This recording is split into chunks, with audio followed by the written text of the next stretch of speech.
Hello friends, welcome to our YouTube channel. In our last video, we have discussed about merits, advantage of joint stock company, and in this video we will discuss about demerits. You can say disadvantage of joint stock company. So friends, let's start. So look at the first demerits of joint stock company is that is difficult of formation. It is very difficult and expensive to set up a company. Several documents have to be prepared and filed with the registrars of company. So friends, जो joint stock company का जो formation है वो बहुत ही लेंदी होता है और बहुत ही कॉम्प्लेक्स प्रोसेस होता है फॉर्मेशन का। तो इसलिए इसके फॉर्मेशन में बहुत सारी डिफ़िकल्टीज़ आती हैं और बहुत एक्सपेंसिव भी होता है। बहुत सारी formality, so much formality, document and permissions have to be taken and आपको रजिस्ट्रेशन फ़ीस भी देने पड़ते हैं। तो इन सारी फॉर्मेलिटीज़ को करने में बहुत टाइम लगता है, टाइम टेकिंग होता है और hire expert to perform all this activity. और इन सारी एक्टिविटीज़ को परफॉर्म करने के लिए एक्सपर्ट्स को हायर करने पड़ते हैं। तो एक्सपर्ट को जब हम हायर करेंगे तो जाहिर सी बात है कि उसके लिए हमें पेमेंट देना पड़ेगा। तो लेंदी भी है, एक्सपेंसिव भी है। तो ये जॉइंट स्टॉक कंपनी का डीमेरिट्स है कि प्रोसेस जो होता है फॉर्मेशन का वो बहुत ही लेंदी कॉम्प्लेक्स होता है और इसीलिए इसके फॉर्मेशन में बहुत सारी दिक्कतें आती हैं। So now look at the next demerits of joint stock companies, that is excessive government control. Excessive government control, a company is subject to elaborate statutory regulation in its day-to-day operation. So friends, in joint stock company government का जो control रहता है वो बहुत ज़्यादा excessive होता है, बहुत ज़्यादा होता है। यानी यू कैन से एक्सेसिव, जैसे कि बहुत ज़्यादा होता है। उनका इंटरफेरेंस जो होता है जॉइंट स्टॉक कंपनी में वो बहुत ज़्यादा होता है। बहुत सारी लीगल फॉर्मेलिटी हर स्टेज पे करनी पड़ती है। So much legal formalities at every stage and company have to be file return, annual report. ये सारी रिटर्न्स फाइल करने होते हैं और एनुअल रिपोर्ट रजिस्ट्रार को सबमिट करने पड़ते हैं। और अगर ये सारी चीज़ें हम नहीं करेंगे, सारी फॉर्मेलिटीज़ हम फॉलो नहीं करेंगे हर स्टेज पे जो फॉर्मेलिटीज़ हैं, तो उसका पेनाल्टी हमें देना पड़ेगा। If we do not follow this process and the formalities of government, then you have to pay penalty. तो एक्सेसिव गवर्नमेंट कंट्रोल होता है, बहुत ज़्यादा इंटरफेरेंस होता है गवर्नमेंट का। तो इसलिए भी ये भी एक डीमेरिट्स है, डिसएडवांटेज है जॉइंट स्टॉक कंपनी का। Now look at the third one is lack of motivation and personal touch.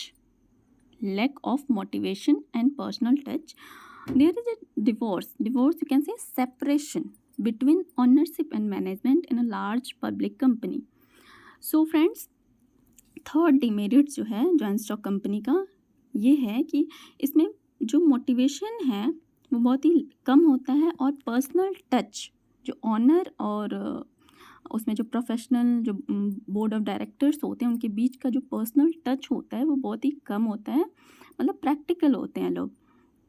वैसे कंपनी जो है वो प्रोफेशनल मैनेजर्स के द्वारा मैनेज किया जाता है, न कि ऑनर्स के द्वारा।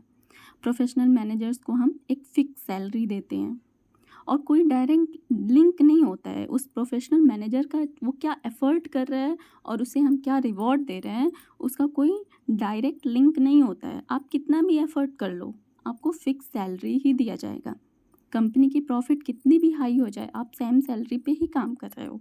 So manager do not give their best, इसलिए वो ज़्यादा डीमोटिवेटेड रहता है और वो अपना बेस्ट नहीं देता है। तो lack of motivation and personal touch is also a demerit, disadvantage of joint stock company. Next one is oligarchic management. ये नया वर्ड लग रहा होगा, oligarchic. In theory, the management of a company is supposed to be democratic, but in actual practice, company become an oligarchic ruled by few. So friends, oligarchic management मतलब कि company in real में देखा जाता है कि वो एक democratic तरीके से चल रही है, लेकिन इन रियल वो ऐसा नहीं होता है। They are controlled by few person. जैसे कि कंपनी जो है, कंप्लीट कंट्रोल कंपनी के ऊपर डायरेक्टर का होता है। पूरा डिसीजन जो है वो डायरेक्टर्स लेता है, और वो डायरेक्टर जो है अपना पर्सनल बेनिफिट पहले देखता है और शेयर होल्डर का इंटरेस्ट जो है उसको इग्नोर करता है। तो यहाँ पे कंट्री इन रियल में क्या होता है कि देखा जाता है कि लोग बोलते हैं कि डेमोक्रेटिक तरीके से कंपनी चल रही है, लोग ऐसा बोलते हैं, लेकिन इन रियल वो ऐसा नहीं होता है। They are controlled by few person, और वो अपना इंटरेस्ट पहले देखेंगे, जाहिर सी बात है। और जो उसमें शेयर होल्डर हैं, ऑन पेपर तो शेयर होल्डर भी ऑनर होते हैं, लेकिन उनका इंटरेस्ट वो साइड कर देते हैं, इग्नोर कर देते हैं, अवॉइड कर देते हैं। और जो डायरेक्टर्स होते हैं वो use all means to get reelected, यानी कि अपने री इलेक्ट होने के लिए वो सारे तरीके यूज़ कर लेते हैं, सारे जो मीन्स है, माध्यम है, उसको वो यूज़ करते हैं कि फिर से मैं ही डायरेक्टर्स सेलेक्ट हूँ। तो ये भी एक डिसएडवांटेज है जॉइंट स्टॉक कंपनी का। और नेक्स्ट है delay in decision. Next demerits of joint stock companies कि डिसीजंस में बहुत देरी होती है। कोई भी डिसीजन लेना होता है तो उसमें क्या होता है कि बहुत देरी होती है। Too many level of management in a company result in red tape and bureaucracy, यानी कि कोई भी इम्पोर्टेंट डिसीज़न लिया जाता है जॉइंट स्टॉक कंपनी में तो बोर्ड ऑफ मीटिंग बैठाया जाता है। और ऐसा तो है नहीं कि बोर्ड ऑफ मीटिंग हर दिन बैठा लेंगे, उसका भी कुछ प्रोसेस होता है। हर 3 महीने पे, हर 4 महीने पे ऐसे बोर्ड ऑफ मीटिंग्स होते हैं। तो इन डिसीज़न, उस इम्पोर्टेंट डिसीज़न के लिए बोर्ड ऑफ मीटिंग का वेट होगा, और उस डिसीज़न को लेने के बाद हर पर्सन से, एवरीवन से, यानी कि सभी लोगों से हम कम्युनिकेट करेंगे, सबको बताएंगे कि ये डिसीज़न लिया गया है हर एवरी लेवल पे, देन उसको इम्प्लीमेंट करेंगे। तो it become a lengthy process. ये क्या हो जाता है, प्रोसेस जो है वो बहुत ही लेंदी हो जाता है। एक डिसीज़न लेने के लिए इतनी सारी प्रोसेस को क्रॉस करने के बाद हम एक डिसीज़न लेते हैं, तो जिससे कि डिसीज़न में, जॉइंट स्टॉक कंपनी में अगर कोई भी डिसीज़न लेना हो तो बहुत ही डिले होता है, देरी से होता है। Next one is lack of secrecy. Lack of secrecy मतलब कि जैसे कि इनका कुछ प्राइवेट नहीं रहता है, इन्हें सब कुछ पब्लिश करना पड़ता है। Under the company act, a company is required to disclose and publish a variety of information on its working. तो ये भी एक डिसएडवांटेज है जॉइंट स्टॉक कंपनी का कि सेक्रेसी मेंटेन नहीं हो पाता है, यानी कि सेक्रेसी ये मेंटेन नहीं कर पाते हैं। इन्हें अपना रिपोर्ट्स, जो एनुअल रिपोर्ट्स है, वो सारी चीज़ें जनरल पब्लिक को पब्लिश करना पड़ता है, बताना पड़ता है, और शेयर होल्डर्स को बताना पड़ता है। तो इसलिए इनका सेक्रेसी मेंटेन नहीं रहता है। और जनरल पब्लिक को क्यों बताएंगे, उसका तो कुछ पर्पस तो होगा, उनको इनवाइट करने के लिए, उनको अपनी तरफ अट्रैक्ट करने के लिए। जनरल पब्लिक को भी अपना एनुअल रिपोर्ट दिखाते हैं, इस कंपनी में इतना प्रॉफिट हो रहा है तो लोग आएंगे। और शेयर होल्डर्स को भी, शेयर होल्डर्स ऑन पेपर तो वो ऑनर है ही कंपनी का, तो उसे भी वो बताते हैं। तो इसलिए जॉइंट स्टॉक कंपनी में सेक्रेसी का लैक ऑफ सेक्रेसी होता है, यानी कि कुछ भी गुप्त नहीं रख सकते ये लोग। ये भी एक डीमेरिट है जॉइंट स्टॉक कंपनी का। Next one is 7, that is unhealthy speculation. Unhealthy speculation means जैसे कि अनहेल्दी प्राइस ऑफ शेयर में जो डायरेक्टर होता है वो अपने अकॉर्डिंग शेयर के प्राइस को इंक्रीज़ करता है, डिक्रीज़ करता है।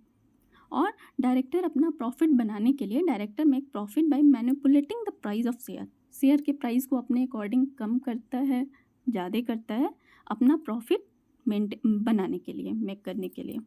तो ये अनहेल्दी स्पेकुलेशन भी है, ये भी एक डिसएडवांटेज है जॉइंट स्टॉक कंपनी का। Next one is 8, that is interference and influence government control, यानी कि गवर्नमेंट का बहुत ज़्यादा इंटरफेरेंस रहता है। गवर्नमेंट का बहुत ज़्यादा इंटरफेरेंस रहता है जॉइंट स्टॉक कंपनी में। Large company and industrialist can influence government decision, यानी कि जो लार्ज बड़ी बड़ी जो कंपनियां होती हैं, जो इंडस्ट्रियलिस्ट होते हैं, वो गवर्नमेंट के डिसीजन तक को इन्फ्लुएंस करते हैं। कैसे करते हैं? ऐसा तो है नहीं कि वो कह देंगे कि आप ये डिसीजन ले लो तो वो लोग ले लेंगे, ऐसा कुछ नहीं है। Bribe the official to take decision in their favour, ignore the interest of general public. ये लोग क्या करते हैं कि जो गवर्नमेंट है उसे ये ब्राइव करते हैं, यानी कि घूस देते हैं उनके ऑफिशियल्स को कि कोई भी डिसीजन लें तो उनका इंटरेस्ट देखते हुए, यानी कि उस कंपनी का इंटरेस्ट देखते हुए लें, और वो जनरल पब्लिक के इंटरेस्ट को इग्नोर करते हैं, यानी कि गवर्नमेंट के ऑफिशियल्स को ब्राइव करके ये अपने फेवर में डिसीजन लेते हैं। And offer huge amount during election as donation. और क्या होता है कि ये क्या करते हैं कि गवर्नमेंट को एक ह्यूज अमाउंट देते हैं, एक बड़ा अमाउंट देते हैं as a donation during election के दौरान। ये एक एज अ डोनेशन उनको इलेक्शन लड़ने के लिए कुछ अमाउंट देते हैं, जिससे कि वो जब उनका गवर्नमेंट है तो कोई भी डिसीजन ले तो उनके फेवर में लें। तो इससे क्या होता है कि बहुत ज़्यादा लार्ज फंड का रिक्वायरमेंट होता है जॉइंट स्टॉक कंपनी में। तो ये भी एक बहुत बड़ा डिमेरिट्स है, डिसएडवांटेज है जॉइंट स्टॉक कंपनी का, कि इंटरफेरेंस बहुत ज़्यादा ये गवर्नमेंट के डिसीजन को भी इन्फ्लुएंस करते हैं।